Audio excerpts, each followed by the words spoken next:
भाइले एउटा सानो घर परिवारको लागि एउटा र्याप हान्दैछ है मेरो भाइले ल सुरु स्टार्ट ल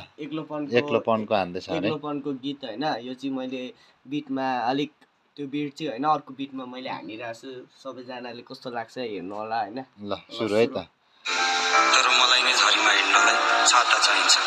खुसी आत्मसन्तुष्टिमा हुँदो रहेछ म चाहिएको भने एक्लै सोच्दै बसे मेरा ती खुसीहरू कहाँ पाइन्छ कथाको मुख्य पात्र हुन्छु म नै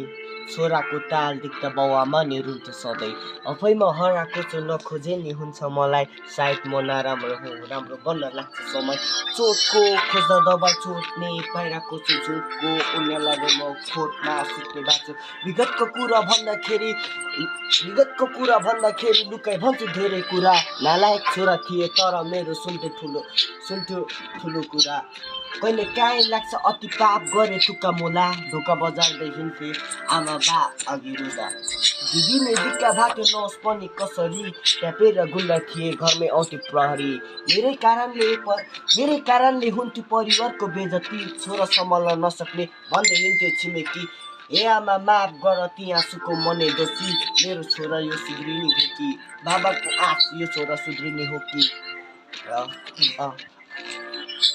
र म छैन अरू जस्तो हुन पनि छैन त्यो जुम्रा तारा मलाई छुन पनि छैन हाँस्दै जानेहरूको कमी हुन्छ ज्ञानमा विश्वास गर्न सिकायो कि त्यो भगवानमा